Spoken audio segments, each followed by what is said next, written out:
ನಮಸ್ತೆ, welcome back to my channel Mangala's kitchen. ಇವತ್ತಿನ ವಿಡಿಯೋದಲ್ಲಿ ನಾನು 2-3 ದಿನದ ವಿಡಿಯೋನ ನಿಮ್ಮ ಜೊತೆ ಶೇರ್ ಮಾಡ್ತಾ ಇದ್ದೀನಿ. ಮೊದಲಿಗೆ ಈ ಹಣ್ಣು ಬಂದು ಮರದಿಂದನೇ ಕಿತ್ಕೊಬಂದು ಹಾಗೆ ಹಣ್ಣು ಮಾಡಿ ತಿಂತಾ ಇರುವಂಥ ವರ್ಷದ ಮೊದಲನೇ ಹಣ್ಣು ಇದು. ನಮಗೆ ಯಾವುದೇ ರೀತಿಯ ಕೆಮಿಕಲ್ನ ಬಳಸದೆ ನಾವಿಲ್ಲಿ ಮರದಿಂದನೇ ಕಿತ್ಕೊಬಂದು ಅದನ್ನು ಮನೆಯಲ್ಲೇ ಇಟ್ಟು ಹಣ್ಣು ಮಾಡಿ ತಿಂತಾ ಇರೋವಂಥ ಹಣ್ಣು. ಈ ಹಣ್ಣು ಬಂದು ತುಂಬಾ ಸ್ವೀಟಾಗಿತ್ತು. ಈ ರೀತಿಯಾಗಿ ತಿನ್ನೋದ್ರಿಂದ ಯಾವುದೇ ರೀತಿಯಾಗಿ ನಮ್ಮ ಆರೋಗ್ಯದ ಮೇಲೆ ದುಷ್ಪರಿಣಾಮಗಳು ಬೀರೋದಿಲ್ಲ. ಈ ಕೆಮಿಕಲ್ ಹಾಕ್ಕೊಂಡು ತಿನ್ನೋದ್ರಿಂದ ತುಂಬಾ ಆರೋಗ್ಯದ ಮೇಲೆ ಪರಿಣಾಮಗಳು ಬೀರ್ತವೆ. ಹಾಗಾಗಿ ನಾವು ಈ ರೀತಿಯಾಗಿ ಮಾವಿನ ಹಣ್ಣು ಈ ವರ್ಷ ತಿಂದ್ವಿ. ಅದೆಲ್ಲ ಆದಮೇಲೆ ಇಲ್ಲಿ ಕೆಂಗಲಲ್ಲಿ ಲೋಕ ಕಲ್ಯಾಣಾರ್ಥವಾಗಿ ಹೋಮ ಹವನ ಹಾಗೆ ವಿವಿಧ ಪೂಜೆಗಳೆಲ್ಲ ನೆರವೇರಿಸ್ತಾಯಿದ್ರು. ಇದು ಒಂದು 3-4 ದಿನಗಳ ಕಾಲ ಈ ಪೂಜೆಯನ್ನು ಹಮ್ಮಿಕೊಂಡಿದ್ರು.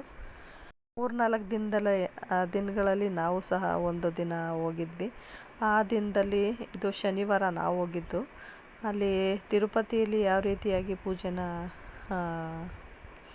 ಮಾಡ್ತಾರೆ ಅದೇ ರೀತಿಯಾಗಿ ಲಕ್ಷ್ಮೀನಾರಾಯಣ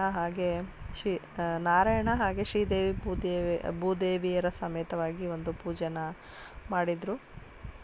ಇಲ್ಲಿ ತಿರುಪತಿ ಲಡ್ಡು ಸಹ ನಮಗೆ ಪ್ರಸಾದವಾಗಿ ಸಿಕ್ತು.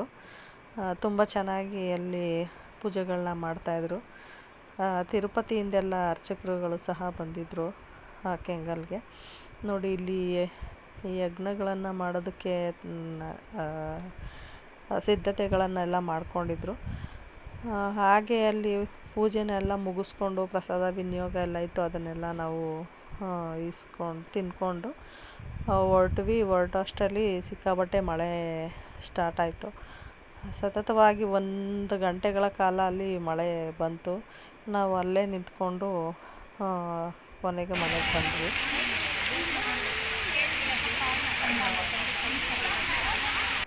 ಮಳೆ ಬಂದು ಸಿಕ್ಕಾಪಟ್ಟೆ ಚಳಿಯಾದಂಥ ವಾತಾವರಣ ಇತ್ತು. ನಾನಿಲ್ಲಿ ಒಂದು ಇನ್ಸ್ಟೆಂಟ್ ಕಾಫಿ ಪುಡಿನ ಬಳಸ್ಕೊಂಡು ಕಾಫಿನ ಮಾಡಿದ್ದೆ. ಅದ್ರ ಜೊತೆಗೆ ಸ್ವಲ್ಪ ಬಜ್ಜಿ ಸಹ ಮಾಡಿದ್ದೆ, ಆಲೂಗಡ್ಡೆ ಬಜ್ಜಿನ. ಆ ವಿಡಿಯೋ ನಿಮ್ಮ ಜೊತೆ ಶೇರ್ ಮಾಡೋದಕ್ಕಾಗಲಿಲ್ಲ. ಹೇಗೆ ಮಾಡೋದು ಅಂತ ಅಂದ್ಬಿಟ್ಟು ಇಲ್ಲಿ ಚಿಕ್ಕದಾಗಿ ಹೇಳ್ತೀನಿ. ಮೊದಲಿಗೆ ಕಡಲೆ ಹಿಟ್ಟನ್ನು ತಗೋಬೇಕು. ಅದಕ್ಕೆ ರುಚಿಗೆ ತಕ್ಕಷ್ಟು ಉಪ್ಪು ಹಾಗೆ ಖಾರಕ್ಕೆ ತಕ್ಕಂತೆ ಖಾರದ ಪುಡಿನ ಹಾಕ್ಕೊಂಡು ಸ್ವಲ್ಪ ಸೋಡಾ ಸ್ವಲ್ಪ ನೀರನ್ನು ಹಾಕ್ಕೊಂಡು ಚೆನ್ನಾಗಿ ಮಿಕ್ಸ್ ಮಾಡ್ಕೋಬೇಕು. ಒಂದು ಹದವಾಗಿರಬೇಕು, ತುಂಬ ತೆಳುವಾಗಿರಬಾರ್ದು. ಅದನ್ನು ದೋಸೆ ಹಿಟ್ಟಿನ ಅದಕ್ಕೆ ಇದ್ದರೆ ಸಾಕು. ಅದಕ್ಕೆ ತೆಳುವಾಗಿ ಕಟ್ ಮಾಡಿ ಇಟ್ಕೊಂಡಿರುವಂಥ ಆಲೂಗಡ್ಡೆನ ಡಿಪ್ ಮಾಡಿ ಕಾಯ್ದಿರೋ ಎಣ್ಣೆಯಲ್ಲಿ ಕರಿಯುವಂಥದ್ದು. ಈ ರೀತಿಯಾಗಿ ನಾನು ಬಜ್ಜಿನ ಮಾಡಿದೆ. ಆಲೂಗಡ್ಡೆ ಬಜ್ಜಿ ತುಂಬಾ ಟೇಸ್ಟಿಯಾಗಿ ಬಂದಿತ್ತು. ಇದು ಈವ್ನಿಂಗ್ ಸ್ನ್ಯಾಕ್ಸಿಗೆ ತುಂಬಾ ಮಾಡಿಸಿದಂಥ ಒಂದು ಸ್ನ್ಯಾಕ್ಸ್ ಅಂತಲೇ ಹೇಳ್ಬೋದು. ನೋಡಿ, ಈ ರೀತಿಯಾಗಿ ಕಾಫಿ ಜೊತೆ ಬಜ್ಜಿನ ಮಾಡ್ಕೊಂಡಿದ್ವಿ. ಇದಿಷ್ಟು ವಿಡಿಯೋ ಬಂದು ಶನಿವಾರದ್ದು. ನೆಕ್ಸ್ಟು ಭಾನುವಾರ ನಾವು ಇಲ್ಲಿ ಮದುವೆಗೆ ಹೋಗಿದ್ವಿ.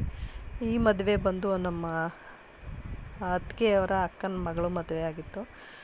ಇಲ್ಲಿಗೆ ಬೆಳಿಗ್ಗೆನೇ ಮುಹೂರ್ತ 9 ಗಂಟೆಗೆ ಬಿದ್ದಿತ್ತು. ಸೊ ಹಾಗಾಗಿ ನಾವಿಲ್ಲಿ ಒಂದು 7 ಗಂಟೆ ಅಷ್ಟರಲ್ಲೆಲ್ಲ ಹೊರಟ್ವಿ. ಇವ್ರು ಬಂದು ನಮ್ಮ 2ನೇ ಅತ್ತಿಗೆ.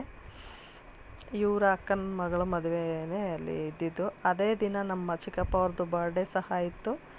ಅಲ್ಲಿ ಸಿಂಪಲ್ಲಾಗಿ ಹೆಣ್ಣು ಗಂಡುಗಳ ಜೊತೆ ಸೇರಿಸ್ಕೊಂಡು ಒಂದು ಕೇಕ್ನ ಕಟ್ ಮಾಡುವಂಥ ಒಂದು ಸಿಚುವೇಶನ್ನು ಅಲ್ಲಿ ಆಗಿತ್ತು. ಒಂದು ಮೆಮೊರೇಬಲ್ ಆಗಿರುತ್ತೆ ಅಂತ ಅಂದ್ಬಿಟ್ಟು ಅಲ್ಲಿ ಕೇಕ್ನ ನಾವು ಕಟ್ ಮಾಡಿಸಿದ್ವಿ. ತುಂಬಾ ಚೆನ್ನಾಗಿತ್ತು ಈ ಒಂದು ಸಂದರ್ಭ ಅಂತಲೇ ಹೇಳ್ಬೋದು. ಎಲ್ಲರೂ ಆದಷ್ಟು ಎಲ್ಲ ನೆಂಟರುಗಳೆಲ್ಲ ಸೇರಿರ್ತಾರೆ. ಅವರ ಒಂದು ಸಮ್ಮುಖದಲ್ಲಿ ಈ ರೀತಿಯಾಗಿ ಬರ್ಡೇ ಸೆಲೆಬ್ರೇಷನ್ ಮಾಡಿದ್ದು ತುಂಬಾ ಚೆನ್ನಾಗಿತ್ತು. ಹಾಗೆ ಹೆಣ್ಣು ಗಂಡುಗಳಿಗೂ ಸಹ ಕೇಕ್ ಕಟ್ ಮಾಡಿಸುವಂಥ ಒಂದು ಇದಿರುತ್ತೆ. ಹಾಗಾಗಿ ಒಟ್ಟಿಗೆ ಎಲ್ಲ ಆಯಿತು. ಮದುವೆ ಮನೆ ಅಂತ ಅಂದಮೇಲೆ ಒಂದಷ್ಟು ಸೆಲ್ಫಿಗಳೆಲ್ಲ ತಗೊಳ್ಳೋ ಅಂಥದ್ದಿರುತ್ತೆ. ಹಾಗೆ ನಾವು ಸಹ ಇಲ್ಲಿ ತಗೊಂಡ್ವಿ. ಇದೆಲ್ಲ ಆದಮೇಲೆ ನಮ್ಮ ಅಲ್ಲಿ ಆರ್ಕೆಸ್ಟ್ರಾನ ಏರ್ಪಡಿಸಿದ್ರು. ನಮ್ಮ ಬ್ರದರು ಆ ಹಾಡನ್ನ ಹಾಡ್ತಿದ್ರು.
ಈ ಹಾಡು ಹೇಳ್ದಂಥವ್ರು ಬಂದು ನಮ್ಮ ಕೊನೆ ಅಣ್ಣ. ನನಗೆ 3 ಜನ ಅಣ್ಣಂದರು, ಅದರಲ್ಲಿ ಇವರು 3ನೇವರು.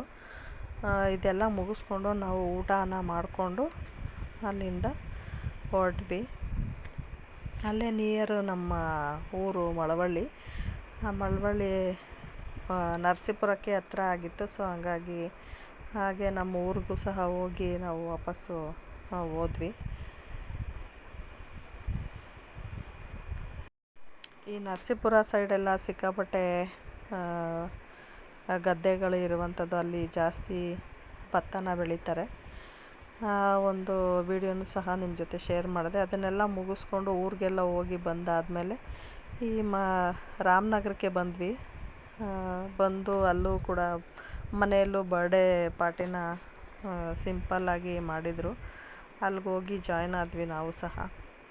ಒಂದು ಕೇಕೆಲ್ಲ ಕಟ್ ಮಾಡಾದಮೇಲೆ ಫ್ಯಾಮಿಲಿ ಮೆಂಬರ್ಸು, ನೆಂಟರಿಷ್ಟರು ಅಂತ ಅಂದ್ಬಿಟ್ಟು ಒಂದಷ್ಟು ಜನ ಸೇರಿದರು.